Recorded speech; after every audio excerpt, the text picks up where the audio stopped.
Hello everyone, I'm Rishi Persad and welcome back to Racing Weekly, a podcast and YouTube show brought to you by oddschecker in association with Bet365. Looking ahead to a good weekend of racing and also looking back on an excellent weekend of racing. Steve Ryder in his usual position alongside me, and we welcome back to the show Aidan Coleman. Aidan, first of all, how are you? How are you enjoying life out of the saddle? I mean, I know that people still ask you that question. Yeah. It's been a while now, but have you settled into a way of life now? It's funny. It's getting easier. Obviously, it's not. You still miss it. You know, and you're looking at the races we were talking about last week and ones coming up. You know, they're the ones you really miss. Maybe the Monday and midweek stuff. Probably, I'm not missing. Not going to a Taunton or no disrespect any of them places, but yeah, it can be tougher. You know, you see like the John Bon running Saturday. But yeah, it's fine. You don't have a lot to complain about. We'll talk more about a few subjects, if you don't mind, in Yeah. just a minute. But I want to say hello to Steve and just get a little précis from you on your last week. I know you were supposed to be at Sandown, the meeting call off, and in fairness, the weather has played havoc here in Britain. Yeah, even walking into the studio today, it wasn't supposed to be raining. I walked in drizzle. It just doesn't seem to stop, does it? Yeah, looking ahead to this weekend, it's still going to be soft ground from what we're looking at, and hopefully the rain will stop at some point. Yeah. We will talk about the racing last weekend and, of course, this weekend, and we'll talk more about John Bon in a minute. But, Aidan, big news in the last few weeks about Harry Cobden taking the role for JP McManus. You obviously rode quite a lot for JP, including some of his stars. Just tell us about that appointment and how it would have, what would be the thinking about Harry Cobden being the choice? Well, it's a huge decision, really, when you see how well Mark's riding. You know, he won the Ryder Gold Cup last year, and then you see what he did in the Dublin Racing Festival. But I think it's probably as simple as Harry's 27 and Mark is 40 next month. It's, I think that comes down to it. You know, it's tough for Mark, but there's no fear of him. Like, hopefully people will see a jockey of his ability won't be left in the way of him too much in these big races. You know, Mark's been top class jockey for over 20 years now, and as I say, he's nearly 50 Grade 1 winners. So it'd be foolish to see him in the changing room when some of these big races are going on. One of the questions people have asked about Harry Cobden taking the job, and it's been a discussion point, you've seen it in the press, etc., has been about the ability to combine riding here in Britain and riding in Ireland, and not being able to go and spend time with the horses at home regularly or whatever, and just dropping in and out.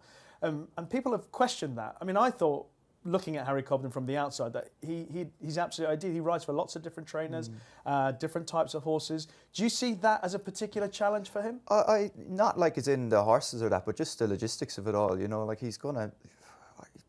I don't know what he's going to have to ride out wise of that, because I know like Mark goes to Willie's and all that quite a lot, and there's a lot on the Curragh for JP's team. So I'd imagine they'll want something similar from Harry, which means he's going to probably be in Ireland. Mostly. Mostly, you'd think so, yeah. You'd think so. But so logistically, I suppose that's something only they know. We're not privy to that, what kind of work he has to do outside of on the race course. So it will be interesting, but he is going to have to go to a lot of these trainers regularly, anyway. So going to have to move to Ireland, I think, by the looks of it, which I don't think will suit. But well, I'm sure he can make it work. Yeah, I'm sure with that fine. position, you'd make it work, wouldn't you? Big news this week, Steve. Bet365, non-runner, no bet for the festival. Yeah, but still got 2 markets up, so no runner, no bet, and anti-post on the Cheltenham Festival. And the majority of the times, it'll be kind of a couple of points bigger if you wanted to have not the concession. But horses like Cabral de Matan, who we're going to touch on later, I think is 5-1 no runner, no bet for the stayers, but 25-1 anti-post. So they have taken some opinions on some of them. Okay, it's time to get into this week's racing recap. And we start at Newbury with the running of the Denman Chase, and the best, seemingly British hope for the Gold Cup. Haiti Couleurs strutted his stuff. But how significant is a defeat of L'Empresse in a 4-runner field where really you kind of think only 2 horses had a shot at it? I suppose he's a very funny horse to work out. Obviously, he's Cheltenham form last year in the Irish National, which was handicaps, and I think he needs to up his game again, and I think he will need some headgear. Not that he's ungenuine or anything like that, but I think whatever happened in the Betfair Chase, I could see happening in a Gold Cup. If they jump and go gallop over the first 2, I could see him kind of getting out of it and not being in contention ever. And then, but he's obviously a very genuine horse, but he just kind of needs the early stages to go right, in my opinion. He stays well, which is massive for a Gold Cup, and it is a great Gold Cup trial, regardless of... like I won the Denman Chase beating Le Mercury a few years ago, and then he won the... on Native River before he won the Gold Cup as a spare ride, and he beat Le Mercury, which is nowhere near Gold Cup form, like kind of what we're saying about this race. So he has the credentials. I would just worry about the early part of the race for him. Well, like Native River, a Welsh Grand National winner of the Denman Chase, and putting a line through the Betfair Chase, although, as Aidan points out, it's a caveat. How realistic are his chances for the Gold Cup? He's 8-1 non-runner no bet and 9s in the anti-post market with Bet365. Oh, I think it'd be double that on the day. I imagine I can see him around 16-1 on the day. I can't see him getting any shorter than that. It's interesting what Aidan says about headgear, because I thought the same thing. If you didn't know anything about Haiti Couleurs, you'd have said, oh, he doesn't like making the run-in, because early on was a bit sticky, took an extra stride, seemed to be having a bit of a look, which for a horse that made all in an Irish National and pretty much made all in a National Hunt Chase, you'd have thought, OK, he's going to absolutely relish this. But this whole race was just, none of them could jump. No, could they? You could arguably say when the more competitive the race, the more he'll switch into it. But like, I don't think a set of cheek pieces would do any harm for him. Yeah. He's not going to over race, is he? No. And I just worry about what actually happened in the Betfair Chase, because like he just wasn't at the races at all from the first jump, was he? And if that happens in the Gold Cup, that's it. Yeah. But this was a poor race. Like, Risking the Ground was in there to pick up some prize money. Leave of Absence had good Newbury form, but the excuse when he pulled up the time before at Cheltenham was because of the soft ground, and this was extreme soft ground. So I do think it was a poor race, and they were all let down by their jumping. I think the highest jump index in the whole field was 6.7 out of 10, which kind of says it all really. So yes, it was good for him to win, but I can't see him being in the finish of a Gold Cup. No, of course, and obviously he was getting weight from L'Empresse as well. Yeah. Can I just ask you quickly about your Gold Cup thoughts? Factor Files, the favourite, and again, non-runner no bet with Bet365, 7-2. Janko Bay, 9-2. The Jukebox Man, 5s. 6s, Gaelic Warrior. Galopin de Champ, 8-1. Haiti Couleurs, 8s. And then double figures or bigger, the remainder. Yeah. If you could pick your Gold Cup ride, what would it be? Django Bay, I think. Just like no one's fault, but like he could have nearly won a King George. Like I need the first 4 in that race. So he stays well, likes the track. Loves Cheltenham, he'd be my idea, really. I just think like the likes of Factifile, although he was great in the DRF last week, I just don't know, is he a Gold Cup horse, really? I don't know. Is that doubt about staying? Is that the thing? I just think so. Like, it's 3 mile 2, like it's an extra... And a bit. Yeah, exactly. It's a very different race to a King George or, any of the Leopardstown races. And I just think the likes of him, I just don't know. I think he's right in between there. And I nearly said the same for Gaelic Warrior as well. Yeah. Like, he did so well to run as well as he did in Leopardstown, considering how keen he was the whole race. Yeah. He could be a Ryanair horse. Speedy types. Let's talk about the Game Spirit Chase. Lulamba, ultimately impressive, beating Sansegal. He's 5-4, non-runner no bet, and 11-8 anti-post for the Arkle at Bet365.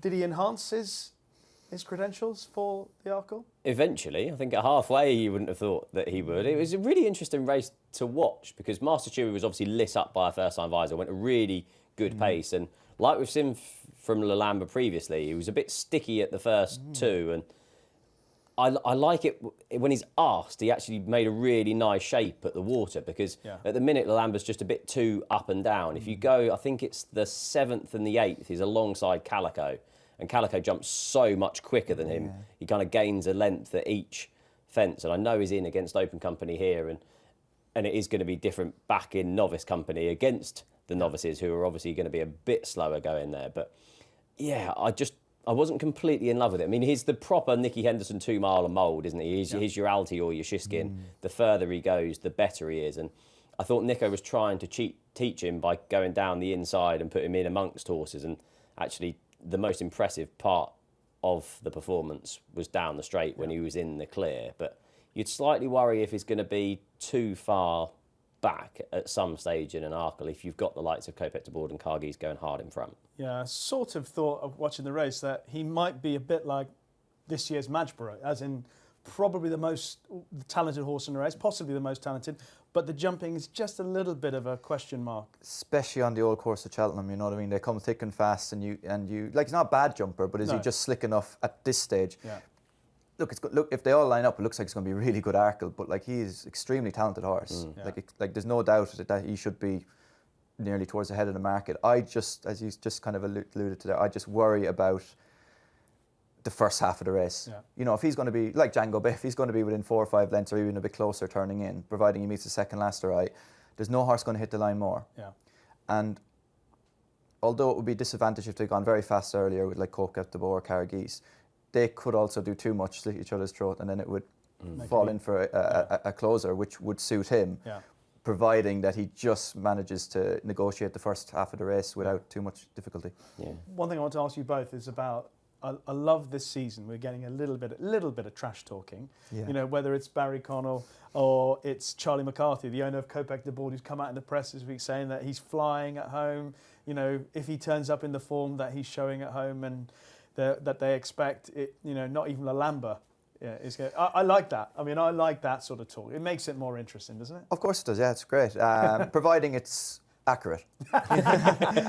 You know, I think some of the Marine National Long runs, although it's great, like and fair play to Barry, he's getting people talking and all that. It's just probably slightly a little bit off, maybe. All right. Maybe his dishing of John Bon was probably not as accurate as.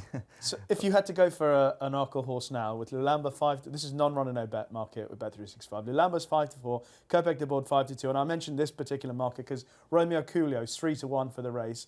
I'm still not entirely certain what race he's going to go for. Cargese 9-2, 12's bar those. What would you pick? I think Lulamba. I really do. I just think there could be a pace burn up. Love Romeo Couleurs. He's probably my favourite novice chaser. I tipped him up a couple of times last year, being a real good horse to follow. I just don't think there's a race this year at Cheltenham that is going to suit him. Like, I don't think they'll go 3 miles with him. And 2 miles might be a bit sharp, but then who knows what the ground's going to be like as well. Yeah. And could you say him and Caragese had an awfully hard race at Leopardstown? Yeah. That seems to be the overall picture, but everyone says that they had both those horses had a tough time in the DRF. Yeah. They may pay for it. I think they might, I think they might. Yeah. I'd put a different side of thing and saying, well, in the old days, horses used to respond well to tough races and come to Cheltenham season, but now people seem more... Very different breeding now, though, isn't it? You know, it's a different way. Yeah. How would you play the Arkle now if you had to? So straight after the race, I wanted to take Lulamba on because I wasn't that impressed, and then I went back through the data and I arguably switched round and went back to Lulamba because I just think he has a top speed, but not a turn of foot. I think we probably saw that in the Triumph last year because if you look at the closing 4 furlongs in this, 14.71, 15.96, 15.74 and 15.99. So he has a speed and he can maintain it towards the end of the race. So it looked as if Liberty Hunter was making ground towards the end, having been ridden off the pace. The likes of Sansegal, who were up with him trying to make a race of it, fell back. So over the last 4 furlongs, I think he was 2 seconds quicker overall. So I do just think that ability to be able to maintain that speed towards the end of the race is good. But with the Arkle being on the old course at Cheltenham, you do need a bit of pace kind of down the hill to not fall too far at the back. But that is, like, people don't really realise this, but that is 2 mile chasers. Yeah. They don't have loads of gears. They have a really high cruising speed. They jump and run. Yeah. You don't turn in an Arkle or Champion Chase and see something quicken. You know, doing a half speed and then quicken up. They go really fast along the whole way, and that's why they're great races to watch because it's end to end. And that's why every 2 miler, everyone always toys with the idea of going up and trip all the time. You know what I mean? And I just think it's more cruising speed than gears in those championship 2 mile races. Yeah, if you look at jump indexes of his 3 chase starts, he's won with jump indexes of 6.0, 7.5 and 6.4. It was his one for the Game Spirit. And he has still won by 9 lengths, 10 lengths and 6.5 lengths. So if he does get quicker, and we've still got a month to the festival, like if he puts in a jumping performance like he could, then he could win. And also you've the Nicky Henderson factor as well. Come Cheltenham, he steps it up a gear, doesn't he? You know what I mean? Like, steps it up a gear. Yeah. And can I just ask about jumping out of the ground at Newbury and how much of an issue that would have been for, say, a Haiti Couleurs and a Lulamba? No, I like Newbury's very shallow. It's not, although it will get heavy, and last Saturday was probably as heavy as I've seen it. But it's not that hard. It's loose soil. It's not that hard to jump off of. If it was so wet, I wouldn't put a few connections after the races mentioned, they wouldn't have enjoyed jumping out of that ground. So for people like me who, wouldn't have, I just, like, people are getting a bit soft. Like, it's a winter sport, if you know what I mean. I don't get, like, you get rain and all of a sudden you have inspections now everywhere and all that, and there's nowhere near unraceable. Do you know what I mean? Like how much more rain would Newbury have taken the other day before it could be off? Like, they had an inspection in the morning. You see it all the time. A couple of times at Cheltenham this year. Yeah. They're like probably soft, heavy in places on the chase course there. Yeah. Game's gone. Speaking of maintaining speed, Tutti Quanti in the big handicap hurdle. My goodness, that was an impressive performance. Regardless of the ground, visually and times-wise, we were just talking about it a minute ago before we started the show. How impressed were you? I can't really figure it out because I was like watching the race and I was thinking after, was it the third furlong was sub 14 seconds? I thought, this is madness, suicide. And it was for the other two, but but there's two ways you could look at that. Obviously, amazing performance. He's gone up 13 this morning for it, so he's obviously, the handicappers had his view. But also as well, there is a line where if you go so fast, it's very rare this happens, you kind of rule the rest of the field out because they, especially on a flat track like Newbury, they have to get to you.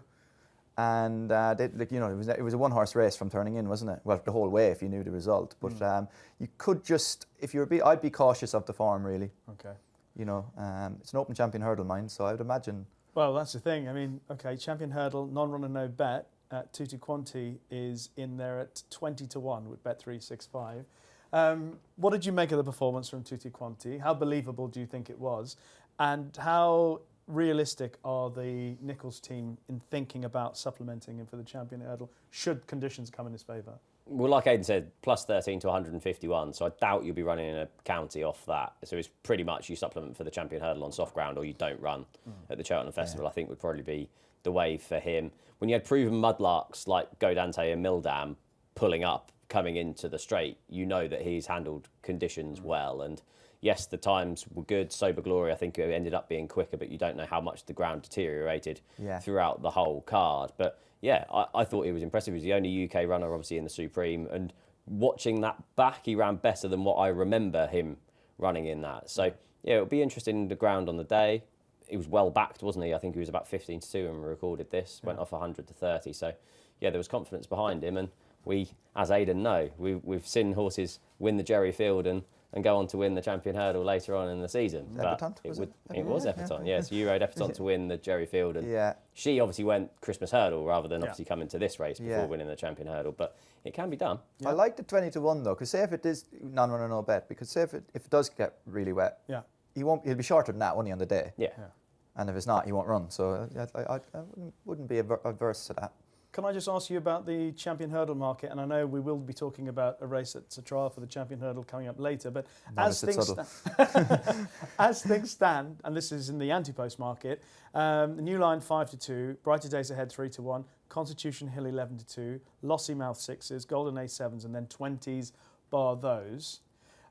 You rode obviously John Bon, and over hurdles, the only horse that beat you over hurdles was Constitution Hill in the Supreme, which one of the best performances I think anyone's ever seen over hurdles. We set it up for him to be it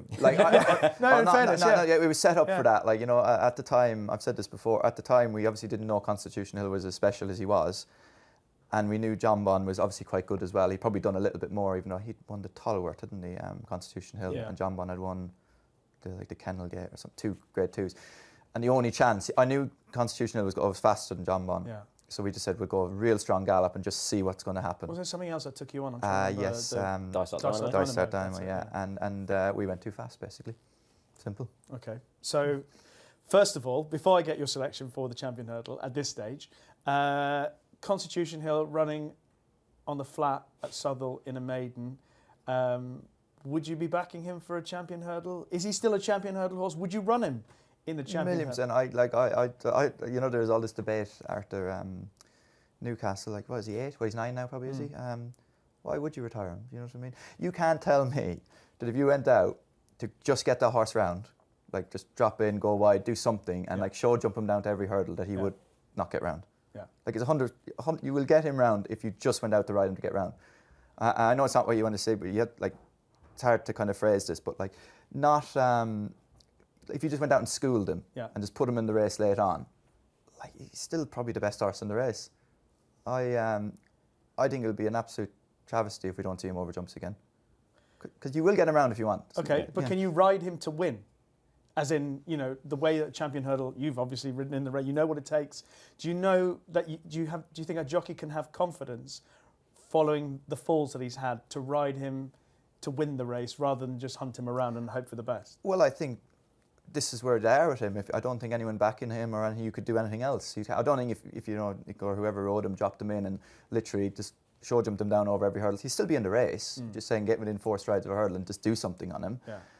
Like, no one's going to argue with that. I think that's the kind of the elephant in the room if you're going to have a bet in him. And I just think, like, what are you going to do? Retire him at 8, 9 and pat him for the rest of his life? You know, he's a racehorse. Well, there are people who say that. There are people who say, yeah, he's done a lot already. Let's retire him and let's let him have a nice life. But he's a nice life now, though. This is the thing. Like, you know, like the horses like being in training. They like the routine. They get well looked after. They get, you know, you'll be in a field. You know, glorified lawnmower, really. You know, it'd be bad a few parades he does a year. Like, he's getting ridden out every day. He's getting exercise. He's doing stuff he likes. Yeah. It's a great life. Yeah. Are you on that particular? I'm starting to come around to thinking that he should run in the race. Yeah, and I think Nicky Henderson is as well, to be honest. Yeah, if you're going to go to the trouble of trying to go to Yogi and going for schooling sessions and things, it's going to be a really interesting one to price. We were saying, like, obviously Bet365 and other bookmakers have loads of different markets, and normally if you back a horse with Fuller's insurance, it's only like a point shorter. Yeah. But I think if Constitution Hill turns up for the race, he's going to be more like a 3-to-1 shot. But what is he going to be Fuller's insurance? Like, I'd happily back him at sort of 2s on. Yeah. I just don't know what, like, I know we're probably going to come to. I don't know why I fancy in the Champion Hurdle. Yeah. Like, I literally, I can't now. I don't think I can answer the question. Yeah. Oh, it's a messy picture still. Even though, I mean, the New Line is the favourite at 5-2. Has he done enough this season to warrant being favourite, or is it because others haven't come up scratch and injuries, etc.? I just don't think he's fast enough for the race. But he was given the sort of ride that you said that Constitution Hill could, because Harry Skelton was like trying to teach him at every. Which for me wasn't a trial for a Champion Hurdle, because in a Champion Hurdle I'd want my horse, doing that. Pinging. Yeah. Pinging. Very different track as well. Yeah. New course, old course. Yeah. Champion Hurdle on the new course, like the international, this Champion Hurdle, I would really, really be strong on the New Line, but I just think you get the 2 hurdles down the hill, all that. It's just a bit, I just don't know, is he quick enough? Okay. So you would ride Constitution Hill? If you could pick anything now? Do you know, I actually genuinely don't know, but I definitely wouldn't rule it out. Okay. Definitely wouldn't rule it out. Let's not get the licence back out just yet. I'd love to, I'd literally cut my leg off to ride anything in the Champion Hurdle at this stage, you know what I mean? Let's talk about the Kingmaker that took place at Warwick. Just a 3-runner race, but Steel Ally continues to impress. I don't think he actually jumped quite as well as he did at Ascot, but still good enough. Yeah, it was. Yeah, this race, looking back, had a decent roll call, to be fair to it. Edward Stone won it in 2022, went on to win the Arkle. John Bon won it in 2023, finished second in an Arkle. Lodesud won it last year and somehow only finished 4th in an Arkle. So it is actually quite a good trial for this race going into it. I did think it was a weak renewal, though, and it was made weaker by the fact that Mambo number 5 just jumped terribly down the back and never really got involved at all in the race. It's probably worth bearing in mind Steel Ally was conceding weight to both the rivals, so you can probably upgrade it based on that. 3 from 3 over fences, a couple of those coming at grade 2 level. But yeah, I don't know where they're going to go with him. The handicap has dangled a bit of a carrot today, only put him up 3 to 153. And there is a reason why they didn't put a ceiling in for the Jack Richards handicap, because you've got this horse, I think you've got 6 Mile Bridge, who possibly could go the handicap route over their preferred intermediate trip, as opposed to taking on grade 1 company in either the Arkle or the Brown Advisory. Because for 153... yes, you're going to be carrying top weight, but you're not going to be out of it. He's 14-to-1 non-runner no bet for the Arkle and 16s in the anti-post market. Any interest with Steel Ally for the race? He's been so well placed. You just don't know, do you? You know, like he's won 2 grade 2s. It's not his fault, but I just think they're probably not the best races. But he's won them so well. So like, who would have, even if they are good races, he's probably still going to win them, isn't he? But we just don't know. And I just think there's a few horses that have just probably achieved more that I think would, achieve more that I would prefer to have my money on, to be honest. But okay. Fair play to him. Novice Chase that took place in Ireland on the weekend. Oscar's brother beat the Wall Park, a 1-2 for the JP team. I must admit, I'm a big fan of the Wool Park, and I watched the race thinking, is he ever going to get into it? But he sort of was given a very quiet ride. He's got 146 written all over him, hasn't he, by the British handicapper? What did he get? 142? 141, wasn't he? I think he's dropped £1 from 143 to 142 in Ireland. Right, so yeah. the handicapper's going to be sat there with his +4 calculator. It literally is. That would be the bet I'd like. What's he going to get rated? And I can't see him being 145. Can you? Yeah. No. I mean, it was a funny race to watch. I watched it and go, come on, Wool Park, get involved. But because I want to know how good he still is, and I still don't know. Because obviously he's had a... How good is he though? Like, you know what I mean? No, he's obviously a very good horse in a way, but good enough to run well in her stayers. Yeah. The step up in triple will help him, won't it? Yeah. Like when he finished third in that stayers hurdle, he's rated 155 over hurdles. Like he looks as if an extra half a mile. This is my argument with Tuipu all the time. Like if there was 3.5 mile Grade 1 hurdles, like he'd be running in them, and I think the Wool Park would as well. So if they do somehow manage to get into a national hunt chase over further, that would suit him. I thought the Irish National would be the race for him because I do think he's a proper shout stayer. that is, I'd like that, because I think Cheltenham's not really going to be for him this year, is it? Really, No. It isn't. Yeah. Lots of other races that lots of the horses put up good performances over the weekend. Anything else that you want to mention, Aidan? No, probably not really. Struck a chord. Highland Crystal. Sober Glory was good. Yeah, Sober Glory. Yeah. I saw someone asked the question: is it the best horse Philip Hobbs has ever trained? I assume that was meant to be in training. In training, yes, because I've. She has a lot of very good I horses. think It's a big shout. It's a definitely big doesn't know shout. Rooster Booster. A little bit behind. She's Rooster a Captain Booster. Chris, Wishful Thinking, Menorah. Like, you know, how long he got? A long list. Maybe. You never know. Well, maybe he could be one day, but he certainly isn't. He's got a long way to go. It's not his fault. But he was good. Very good, very good, yeah. Anything else that you want to mention, Steve? That was another race where I looked back at the data afterwards and was more impressed afterwards because I thought the race kind of fell apart. But the fact that Harry Cobden obviously went hard, slowed it down a bit, and then still had it. Like the finish and speed percentage was 103%. If you hadn't told me that, I'd have thought it was going to be about 95 or something. So he does keep going at the end. And when you do compare the times to what Tutti Quanti did, it did obviously look favourable. It is just, you can never put a figure on how much the ground has deteriorated with rain throughout the day. I do think we need to go back to Oscar's brother, who obviously won that 10-up novices chase. He's a proper old-fashioned chaser, isn't he? Yeah. It's whether a faster ground Brown advisory, whether he'd... Cause I wasn't completely in love with his jumping, if I'm being honest. A couple of the fences, he was, again, a bit sort of up and down, made a bit of a shape over there. I would question him on better ground, albeit that he did beat Pagan a couple of years ago in like a listed hurdle on there. But just great for Connor King and Daniel King, obviously. Yeah. Great in that, yeah. Like absolutely superb, and obviously with JP to keep them there as well. We obviously record on a Tuesday. Old School Outlaw won last week on Tuesday after we'd recorded. She was really impressive in the Sol Arena. Obviously, in a way, boost the Bambino Fever form from that, but she does now look pretty much the biggest danger to Bambino Fever come the festival. But it is worth bearing in mind Old School Outlaw had won a bumper, so had race fitness over Bambino Fever. And I would slightly worry about Old School Outlaw. All of her now improved form has been on softer ground as opposed to on better ground, whereas Bambino Fever obviously won the champion bumper on good to soft ground last year on there as well. Throughout the week as well, Act of Innocence won the Sydney Banks. Obviously, Hendo used that for Shiskin back in the day before he won the Supreme. I thought he was okay.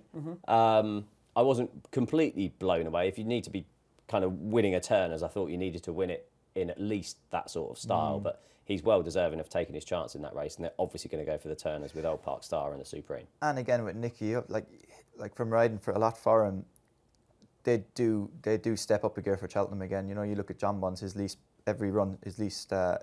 impressive one would be the run between Christmas and Cheltenham. Yeah. You know, the Kingmaker, the Grade 2 at Haydock and Novice Hurdle. Very workmanlike in those races because he's just Nicky. They're nowhere near 100%. You know, he'll sharpen them up. They'll go to Kempton for an away day. They will be different horses come Cheltenham. Whether they're good enough or not, it's not. But I'd always mark their performances up. Can I ask about the small field rated hurdle at Naas on Saturday? Highland Crystal beat Saratoga and Munsif. I think all three horses you can make a case for turning up at Cheltenham and being well backed. I mean, was there any interest in? It's basically the Fred Winter, though. If you don't run in that race, you can't win the Fred Winter, basically. Isn't it? It's just like, I think English trainer's going to start running in it. Everyone was going on about Saratoga running such a good race. What is he, 5-1, non-runner, no bet? with Bet365, Harlan Crystal 12s, Munsif 16s. The prices, I'd back Munsif out of So would those, I. to be honest. Yeah. Because rated 93 on the flat, Saratoga's rated 92 on the flat, but the market has gone, Saratoga was really eye-catching, but I thought Munsif was equally as eye-catching. If you look at it as well, like, he's a horse that I would 100% back anti-post rather than no run and no bet, because he's not going to run anywhere else. Yeah. So Munsif's 20s with Bet365 for that race, and was equally as eye-catching. His first run over hurdles was really good. Yeah. Second, less so. But those races like Fred Winter, like 5-1 for like a not big five- field, not fancy like that. need a lot of looking running. Everything has to go right. You know, like Gaelic Warwick got beaten Yeah. by Brazil. Brazil, a few years ago. And a lot of people have taken that into the fact because Saratoga's like a half brother to Brazil, isn't it? Yeah. So like that's going to be the big horse on the preview circuit. I 'cause just it's easy to couldn't make have the case 5-1 for any horse in the Fred Winter. Ever. Because what is it going to be? Like a 24 runner handicap, and 20 of them have been hiding their best form. Haven't Yeah, they? of course they have, yeah. There's going to be other horses well handicapped as there well, are. isn't there? Like, you know what I mean? For sure. Okay, and of course I just want to give another mention to Hollygrove Chacha, who I said I thought would have an even better chance in the race at Exeter, which was abandoned and actually moved, and she won the Warwick Mares Hurdle. But I don't think she's going to go to Cheltenham. I thought Gavin Sheehan gave a really good ride to win that race. Yeah, pinched 5 lengths at the start. Yeah. That's what won it for him. Applied Denom is probably worth mentioning as well. Has been a bit of a mover for the Martin Pipe. Has only been given £5 today, up to a mark of 129. So that's going to be close to the bottom end of getting into the Martin Pipe. That would have got you in for the last 2 years, but not previously. It has come down a bit the last few. It looks like the new trend is it's going to be a bit lower in general, isn't it? Yeah, So because obviously the Coral Cup, if that then doesn't fill, then it obviously filters down into the Martin Pipe. And I think the fact that the Skeltons will have horses like Nurse Susan possibly for the Coral Cup will mean that Apaidanon would head to the Martin Pipe, and if you get Tristan Durrell on board, he's going to be one of the best jockeys that you'll be able to get in that race this year. Okay, that is this week's racing recap. Now, before we get into our weekend preview, just to let you know that our sponsor Bet365 have a best odds guaranteed offer. It's available in every single UK and Irish race from 8 a.m. on the day of the race. And if you take a price and the SP is bigger, Bet365 will pay you at the bigger odds, and full T's and C's can be found on the website. And we also have news of our Cheltenham preview this year. It is going to take place at the George IV pub in Chiswick. Steve, myself, are going to be joined by Andy Holding, Warren Greatrix and Pat Cooney. £15 per person or £5 to oddschecker plus subscribers. And if it includes a half-time pie and a pint, and hopefully loads of winners for you. So if you get down there, hopefully we'll see you all on the 5th, Thursday, the 5th of March is the correct date. Yes, I'm sorry, I slightly didn't put it in the confused. running. I just threw it on the top of the head. Thursday, the 5th of March. So hopefully we'll see some of you there. Let's get into this weekend, and obviously the Ascot Chase is the main focus of attention, and perfect to have Aidan here because, of course, your old pal, John Bond. Before we talk about the race, I wanted to pick up on what you mentioned earlier on in this show and what we talked about earlier on in the show is the Barry Connell comment about John Bond. And in fact, what some people have written about John Bond, you know, that he isn't a legend, but he is still, regardless of what some people might think, what do you think about his status as one of the best horses we've seen in the last decade or so, or longer? Yeah, it's like, what is a legend though, you know what I mean? You say they're legends around time, then you forget about them a couple of years later. So like, there's no such really thing, bar maybe a Kato Star or an Arkle or a few more like that. In general, like, horses come, horses go, but like, it's what, like, if you compare him to, like, Constitution Hill is probably one of the most talented horses that's ever set foot in a jump race. Yeah. But he hasn't had the longevity, no one's fault, obviously, just ailments and whatever else. So then he'll never, like, you know, it's the consistency of John Bond, like, to do it for, like, he's 10 now, isn't he, 10? Yeah. He's 10 now, he's been doing it since he's a 4-year-old and never been out of the first 2, stacks of graded races, grade 1s, every festival, turns up at, never misses, he's never been a non-runner, has he? Like, probably, Well, if you think, he's, apart from that Cheltenham. well, that day, Cheltenham, sorry, yeah. Apart from that, he hasn't missed a dance, has he? Ever, like, you know what I mean? Every time, and like at home, every time Nicky wants to school him, he's able to school. You know, he doesn't stand on a stone. Anytime he needs to work, he's able to work. His constitution and his longevity, like that to me is nearly as legendary as anything else. I remember Ruby talking about Corto Star and said it wasn't the fact that he was brilliant on occasions and he won 5 King Georges and Gold Cups and stuff like that. It's the fact that he's maintained his standards through his whole career. And John Bon, while he might not be a Courtois star, there are not many that are better than him. No. And he's maintained that, as you say, for such a long period of time. Yeah. Is that the... I think that's like, and that's obviously mainly down to the horse, but Nicky and his team as well, to be fair. Paddy rides him out every day. Yeah. I just think that that's overlooked in this, you know. And then every time he has got beat, like, you know, the day, he got beat when James rode him at Cheltenham. Yeah. Can't remember the horse that beat him, one of Tizards, isn't it? Yeah. Elixir of Nuts. Yes, that one. Like, people still talk about that, but they don't talk about all the wins he's had and I won the celebration as a novice on him. You know what I mean? Yeah. He won it that year. He finished second in the Arkle, went to Aintree, went to Cheltenham, or went to Aintree, went to Sandown, and that was just like 6 runs that year. Do you know what I mean? Like, you know, it's, like, he just never misses a dance. Can I, when you hear someone like Barry Connell saying what he says, what does it make you think and feel? I don't really care, to be honest. No, genuinely, like, he's nothing to do with me anymore, John Bon. If you know what I mean. I know. You know, like, it's, you know, time. But as someone who's sat on the horse and... I really think Barry Connell knows that he's... messy. Yeah, I don't think he really believes what he's saying. I think he's just trying to... he's just playing a bit, and I think fair play. We're talking about it, aren't we? Which is why he's doing it. Yeah. I'd like to think he does have a lot of respect for John Bon, but he just doesn't want to say it, which is fair enough. You know, yeah, it's fair enough. He's coming from Barry's coming from a different industry. You know. Yeah. We should organise a match race over 2 miles to John Bon against Marine Nationale. I just over 2 miles. I think John Bon is I think, without kind of going back on myself, I think John Bon is never ever going to be as good in the old course of Cheltenham. It's just not his place. I've always said it for physical reasons, and I think Marine Nationale would beat him in a champion chase. Right. But any other track, I don't think it's contest. You know, his click jump in the last upsides click Sios, is it in a champion chase? Yeah. Legendary form? Not legendary, no. Okay, let's ask you about the Ascot chase this weekend. We've got a 10-year-old, 11-year-old and a 12-year-old at the top of the market. John Bon 4-9 with Bet365. Pictori 9-4. Edwardstone 7s. And then any price you like, the remainder. John Bon wins? I think so, yeah. I would give Pictori a lot of respect. I think it's probably a match race, really. No disrespect to the others, but I think it's hard to go again. You can see he's odds on, and I think he is an odds on shot, but I do think it's going to be a race. It's the first time he's gone this far since his point-to-point win, which was in 2020. Yeah. And Nicky Henderson says that is he's going to stay. Yeah, he will. Yeah, he's won a couple of melon chases. I know it's a different track. Aintree's speed favour him, but yeah, I've got no concern around him. I think Ascot's nearly speed favour. Ascot's a proper front runner's chase track, isn't it? Which gives a bit of an advantage to Pictori, because that's what he's probably going to do. But all horses stay. It's just a grade, isn't it? You know, he'd win over 8 miles if he's running against superior opposition. Doesn't mean he stays. You know that. I think staying is no problem. Yeah, I agree. Like Pictori, the eye's drawn to him bidding for a 3rd win in the race, but he was bidding for a 3rd win in the race in the 1965 chase last time, and he was disappointing, wasn't he? The form doesn't look great either. I know Django Bay obviously won by miles and ran well in the King George, but then Gidley Park finished 2nd, has pulled up since. Master Chewy has ran okay since. Ile Francais pulled up again in the King George. Edwardstone, I thought the Silver Nike Conti chase that he won last time kind of fell apart as well with the departure of Caliph de Burle. So I thought John Bon was probably the one to beat, to be honest. I've got no issues around trip with him, to be honest. Has won a couple of melon chases over 2.5 miles. Likes Ascot, has won a couple of Clarence Houses there as well. And yeah, as long as the cheap pieces go on, because I do think they've probably helped him in the last couple of starts, just kind of refresh him.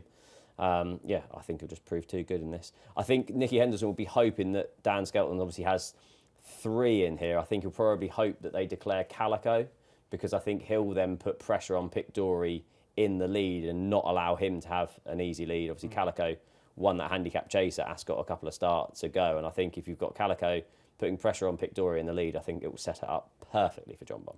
All right. John Bon 3 from 3 at Ascot. I'm going to stick with Pictori. I just think the way the race is going to develop, I'm hoping Harry Cobden goes out, makes it a test, and puts everybody else under pressure. But I don't have a very strong view on it because it's such a tight affair. The Kingwell Hurdle at Wincanton, also run on Saturday. Golden Ace, the reigning champion hurdler, is the 11-10 favourite. Alexi 5-2, Potter's Charm 4-1, Rubo 11-2, Katira 20s. Bigger prices the other 2. Golden Ace to set herself up for defence of her title? I mean, she's become the solid option in the champion hurdle and the dependable one. But if she's going to retain her crown, she'll want to be winning this, won't she? Well, yeah, I don't think any of these can win a champion hurdle, can they? No, because like she beat Burdett Road by 3/4 of lengths in this race last year. Wasn't overly impressive, but obviously Burdett Road went on to run okay in the champion hurdle since. But yeah, wasn't right in her reappearance, beaten by Katira. Then the form of the fight in fifth, is it that strong with what Amsterdam has done since? I know Namir Lion obviously ran well behind the new Lion afterwards as well. I thought Potter's Charm improved for the 2.5 miles at Windsor last time, so the drop in trip probably wouldn't suit him. I thought I'd probably take a chance on Alexi, to be honest. Yeah.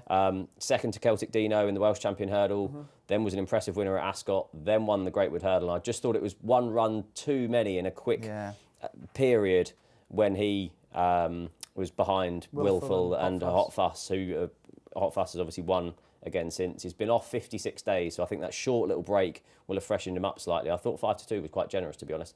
I thought they'd get closer in the market. I thought he'd be kind of sub 2-1. So Alexi, I'd probably take a chance on off the back of that small break. It's funny, like what more does poor old Golden Ace have to do for anyone to, and me included, to fancy her in a race? You know what I mean? Like she turns up. Like she's so solid, but you're always looking against her, aren't you? I don't know, it's weird, isn't it? And again, I would kind of follow your thoughts on Alexi. Is just the unknown. Like when he won the Greatwood, he looked like he could be a potential champion hurdle horse, but I don't think he is. But I don't think any others are, other than potentially Golden Ace as well. So, do you know what? This time I am going to go with her, because I just think, if you went with her all the time, you'd win more than you lose. Yes, so we'll give her the credit she deserves. Yeah, I'm with her as well. I think I'd rather be with her, just reliable. Obviously, the mare's allowance, even though she's got the Grade 1 penalty. Let's talk about the Rendlesham next. And the horse who's at the top of the market for this has already been mentioned on the show. That's Cabrol du Matin, who is 1-2 with Bet365 for Saturday's race. Doddy the Great 5-1, Friendship 6-1, Beauport 7s, Nurse Susan 10s, 12s, bar those. I mean, not sure, because at one point I wasn't sure that he was definitely going for the stairs, but the fact that he's running here in the Rendlesham over 3 miles suggests that this might be the plan. Talking about Saturday's race, first of all, I mean, do you think he'll win first time at this trip? Yes, certainly, I don't think the trip's a problem at all. I think I wouldn't even, you'd have a few quid on Saturday, but I'd be backing him anti-post for the stairs hurdle, because he's going to win, isn't he? You know, like he's going to win. Like what one of them is going to, I wouldn't even be that good a form if he wins. You know, he needs to win impressively, to be honest. He has to be beating them to be competitive in the stairs well. So I would nearly skip this race and be going for because he's going to shorten up, isn't he? You would think so. Yeah. 6-1, as you mentioned at the top of the show, 6-1 in the non-runner no bet market, and 16-1 in the anti-post market. 16-1 would be the bet, wouldn't it? Yeah. Yeah. Well, when I was looking last night, I thought, that 25 anti-post was too big, and so it has seemed. Yeah. He's going to run, like, isn't he, in the stairs? Yeah. Well, Harry Skelton's dropped up for this race, so you'd imagine he's going here. The previous thought was that he was going to go National Spirit, Aintree Hurdle. Yeah. But the fact that they're coming here, they're running over 3 miles. He's back at Haydock, where obviously he was the impressive winner earlier on this season in that handicap. Was really good, I thought, last time in the rail keel at Cheltenham. There was like one iffy jump, but I think he'll stay. And I think that the fact that they're running here, I think he's one of those horses that probably is worth risking anti-post rather than no run on no bet. I think definitely. I think he's going to run, isn't he? You would think so. And there's not a lot in this race, is there? Doddy the Great has been fairly solid behind Impostoir. Yeah. Beauport has question marks to answer. I thought Friendship was probably the biggest danger. Had looked really progressive until disappointing in the Lanzarote last time. But I thought the 3 miles, the step up in trip for him as well would suit. And I'd have him as the biggest danger, but Cabrol du Matin should be too good. But the fact, like, we don't know what, and this could be purely subjective, but like obviously maybe they had this conversation of National Spirit, Aintree Hurdle, and the owner said, we want to go to Cheltenham. Yeah. There's only one race for him at Cheltenham, really, isn't there? So the Grand National Trial at Haydock on Saturday sees deafening silence.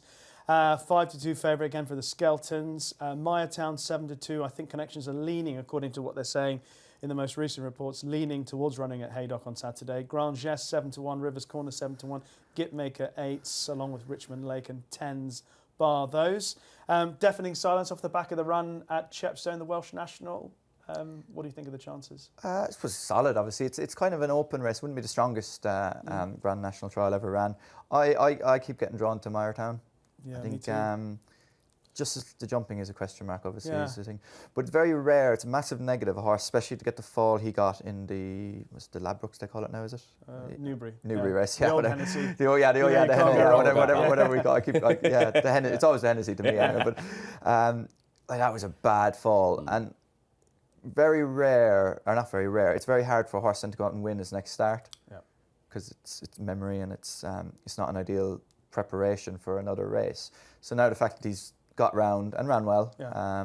He made a bad mistake at the third last as well. Yeah. So like that's the worry I have. I think if he jumps, he'll win this race. Yeah. And I think he's a bit of value. I do like the horse. It's just the jumping is a question mark. But I think he's the most talented horse in this race.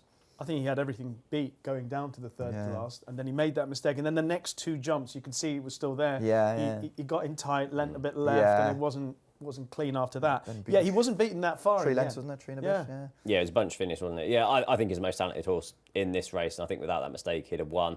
I'd be against Deafening Silence at the prices for a horse that's 1 from 7 over fences. Yes, ran okay in the Welsh National, but I don't think he deserves to be that short. I'd probably chance Grand Geste. I know Joel Parkinson, I know the stable's gone a bit quiet because they were red hot, kind of November, December time. But to win that Tommy Whittle so easally off a mark of 119, I know he got £10 for that and just didn't run his race at all in the Great Yorkshire Chase last time, like was pulled up at halfway. I just think he's a lot better than that. If you just go back and watch that Tommy Whittle. Jumping. He was just brilliant, just pinpoint. And yes, he's gone up £10 for that, but I thought he was probably the biggest danger to Martown. I'd probably couple the two because I'd be against Deafening Silence at the top of the market. Okay, yeah, I'm with Martown as well. I thought he would have won had it not been for that mistake, and then the 2 jumps at the end as well. So I think there's a strong case to be made for him. Lots of other good races at Haydock, at Wincanton, at Ascot over the weekend. There's good racing on Thursday at Clonmel and indeed at Taunton. I might have one for that. What have you got? Anything else running this weekend that you're nothing. in? I think we've got so many of the big races. I think I'm going to focus on them really. Yeah. Save your best bet for just a minute. Yeah. This is where normally when we've got loads of good races, it's important to get pen and paper out because Steve normally has a significant list of horses to follow. There's only 3, and I'll save another one for my best bet. Okay.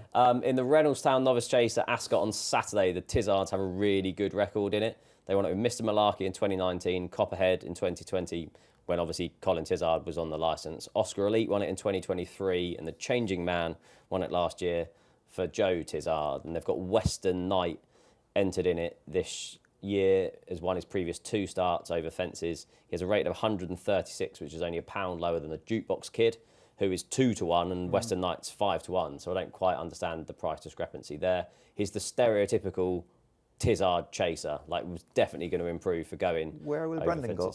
Sorry? Where do you think Brendan will go? I don't know. It's going to be an interesting decision, isn't it? Where would you go? I think he'll ride Alexi, won't he? Yeah, I think you've got to. Yeah, I think he has to. Yeah, I think he has to. I just think Thomas Moore obviously is an odds-on favourite for this race. I think he's slightly flattered by that Corto Star run. I know he finished second to Kitzbühel. Kitzbühel obviously tipped up at Sandown the time before that. Wendigo, a lot of people will obviously look at that form, but I didn't think. I thought he was outpaced on the good ground. Round Kempton just didn't suit him at all. Salva also didn't handle the fast ground. So I just thought he was vulnerable at odds on. I thought Western Knight's probably worth a go at 5 to 1 in that. 3 o'clock, the Swinley Chase at Ascot. Joey Machan, it's hard to believe, is 0 from 9 since joining Dan Skelton. But he's ran some good races in defeat. He finished second at this meeting in a handicap hurdle behind Outer Belly last season off a mark of 133. Runs here over fences off the same mark of 133. That's the same mark as when looking like he was going to win that Great Yorkshire Chase last time. He fell at the 5th last when 5 clear, absolutely cruising in front.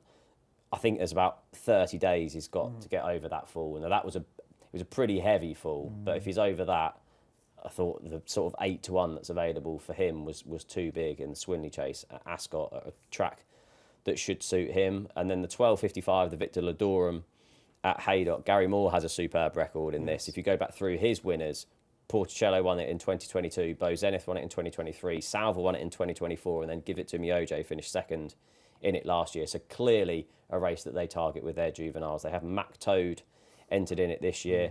beat Pourquoi Papa at Sandown in impressive Bolted style. up, yeah. Absolutely bolted up. Slightly disappointing in a Grade 2 at Chepstow over Christmas, but I don't think that was his running. Yeah. And I think the fact that they've then Didn't jump at all that day. it just didn't go either. I think the fact that they're then coming straight to this race where the Moors obviously have a good record, I thought he was probably going to be underestimated in the market because of that run last time.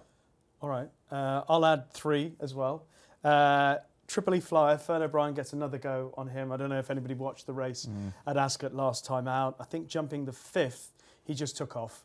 And having looked as if he was disinterested at that point, he's then run away, taken up the running, and came from nowhere, has come there travelling all over him. But actually, he's beaten the rest of the field. He finished second, beaten the rest of them by miles. And now the phone's had a go on him in the race. I think I'll be interested to see how he goes. That's in the 2 mile, 3 furlong handicap hurdle at Ascot on Saturday. And I know you mentioned Joyo Machin, but I like the look of Montregard. I think he's 5-1 favourite with Bet365, but he's run a couple of good races. He won at Ascot in November off 116. He was second to the Jukebox Kid, who you mentioned at 122, and I thought 125 is still very much within his compass. And I think Harry Cobden's already booked to ride him. And then on Thursday at Taunton, I was very interested in Brentford Hope, who's got into a 0-140 handicap. Megan Fox is riding him again. She won on him when he won at Haydock. And this is the only entry he's got on a very busy weekend of racing where he could have gone for a few other races, I thought. I thought this was and the stable are in good nick at the moment. And so she can win on him again. So that's Thursday at Taunton. I think we've covered quite a lot of races. Let's hope we get some. I tell you what, I just hope I get a runner.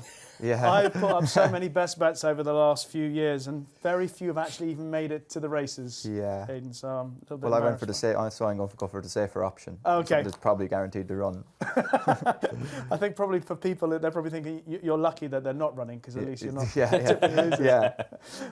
Okay. Now, before we get into our best bets of the weekend, just to let you know of a free-to-play 6 horses challenge. It is available every weekend with free spins on offer if you get 2 or 3 selections correct. Prize pools available for 5 and 4 correct predictions, as well as a jackpot for all 6, and T's and C's apply. It is now time for our best bets of the weekend, and Aidan is our guest. So Aidan goes first. I think Mayertown. Yeah, really do. I think he's value. I think the question mark is jumping, but he's the best horse in the race in my opinion. And I think the fact that he's not coming on the back of a heavy fall like he was on his previous start is a big bonus. Okay, Mayertown in the Grand National Trial at Haydock on Saturday, 7-2 with Bet365 at the time of recording. Steve? I'm going to take a chance on Captain Teague in the 225, the 2.5 mile handicap hurdle at Ascot. Beat Resplendent Grey in a Persian War. And then if you look back at the form of his Challow victory, he beat Lookaway, the Jukebox Man, Johnny Who and Masaccio. He was then off a long time. Yeah. He was a non-runner at Kempton on the 10th of January with a knocked joint. And that may have still been a slight excuse when pulled up at Windsor only 8 days later on his first run for 415 days. That's in January at a time that the Paul Nicholls stable are obviously always quiet. It's worth remembering that Tutti Quanti was beaten 26 lengths on his reappearance, then went on to win the Jerry Field and obviously won the William Hill Hurdle at the weekend. So they are coming on for their first runs of the season. Captain Teague would have had 27 days to then step forward from that effort. The stable are in flying form, and I'm willing to take a chance at 8-1 with Bet365 off a mark of only 138. So Captain Teague with Harry Cobden already jogged up. Okay. And unusually, I'm going to put one up for Thursday, which is Brentford Hope in that 0-140 handicap hurdle at Taunton. As I mentioned, Megan Fox, who is booked to ride, claim 7. She was aboard Brentford Hope when he won at Haydock. And then, of course, he ran really well behind the New Lion. Back into handicap company, I thought he had a cracking chance in that race. It's the only entry for him this week, and he could have run in a couple of other races. So Brentford Hope on Thursday for me. Steve's going for Captain Teague in the 2.5 mile handicap hurdle at Ascot, and Aidan's going for Mayertown in the Grand National Trial, who's currently around 7-2 with Bet365. So there they are. let's hope we get 3 runners for a start. Yeah. Let's hope we get some winners along the way. Aidan, thanks a lot for coming in to join us. What's your immediate plans this week? You out and about? You keeping yourself busy? Going to Ireland actually tomorrow it was Dad's birthday last week. He was 70, so we're all having a family dinner. So wish him happy birthday so that's my plan to Ireland for the rest of the week. Special plans? Have you got something surprise? I'm going for family dinner. Family dinner, because obviously myself and my sister live in the UK and have 2 brothers in Ireland. So lovely. Mom, Dad, and all of us are going to be together, which is quite rare when you kind of grow up, when people fly the nest, don't they? So it'll be really nice. Looking forward to it. All right. Steve, what about you this week? Any interesting plans? Racing TV studio on Saturday, so we'll be covering Haydock, which will be good, and obviously have one eye on Ascot on a telly in the corner. Yeah, we all will. Well, thank you very much for joining us on this episode of Racing Weekly, brought to you by oddschecker in association with Bet365. Thanks to Steve and Aidan for joining me on the show this week. As usual, all the comments on YouTube in the comments section, and leave us a kind review, please, on Apple Podcast. We'll back next week. Liam Firkin's going to join us to have a look ahead at the Ryder chase at Newcastle. But for now, from the Racing Weekly team, bye-bye.